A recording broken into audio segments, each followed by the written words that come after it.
common good? How is it governed? I think on AI there is an element of that discussion that needs to be had. The second one is, how is it, I know I'm a European, so how is it regulated? I heard it from them, not me. They themselves are saying, let us watch out. From a general public good point of view, how much do we need?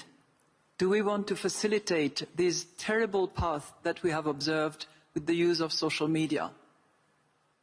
With young kids prey to horrible behaviors, for instance. Yep. So I think on those two accounts, the AI experts and actors are saying we must have that discussion and we must understand how we use AI so that we don't jeopardize social fabrics, the youth, right, the kids who are coming. Can I just follow up on one thing real quick? I apologize, just because the minister made a comment about debt. And I know we're going off topic for a moment because we were on AI. But I'm curious, given what you do for a living, Madame Lagarde, what you think about, and there's obviously corporate debt, but I think you're referring to sovereign debt. Both. Both. And how much in this moment, I've always argued that debt is the match that lights the fire of any potential crisis in the future. And when you look at the debt that's in the system today, where you see the risk? First observation, the AI developments are not predominantly financed by debt at the moment. Okay. So I don't see that financing as the actual source for the next moment. There's debt and debt. There's the debt that is used to reform, restructure, invest in sustainable growth, and that is conducive to productivity. That debt is healthy. And then there is the other debt.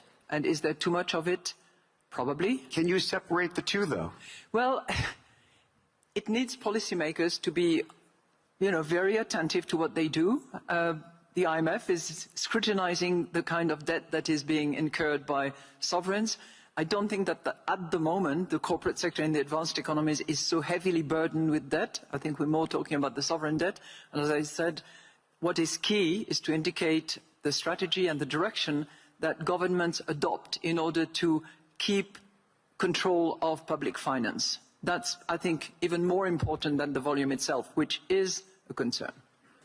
The first one is that tasks that are eliminated are usually what entry-level jobs present. So young people searching for jobs find it harder to get to a good placement.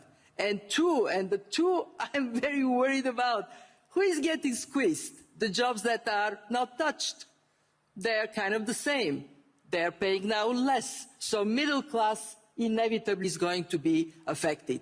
And the third observation I would make, that is my biggest worry, and actually we heard people talking about it, Christine talked about it, where are the guardrails? This is moving so fast, and yet we don't know how to make it safe. We don't know how to make it inclusive.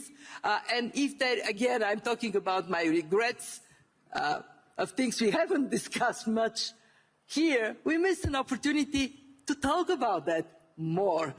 So my appeal is wake up. AI is for real, and it is transforming our world faster than we are getting a handle. Let me just ask one follow-up to that, which is, I think there's a lot of people talking about this issue, and maybe we should be talking more about it, but the question is, what do you do about it? We can identify the problem, and I think we've all spotted this. We see this train coming down the track, and I think we all don't know, when the train will arrive. Yes. But it's going to arrive. And so what are we supposed to, we can talk all about it, but what are we supposed to do in advance of it? Christine gave you the solution. Put the Europeans in charge. They'll fix it. No, isn't this where we now need to think about global cooperation? I know everybody thinks multilateralism is dead and we're all on our own. But there are certain problems we just cannot solve in this world alone.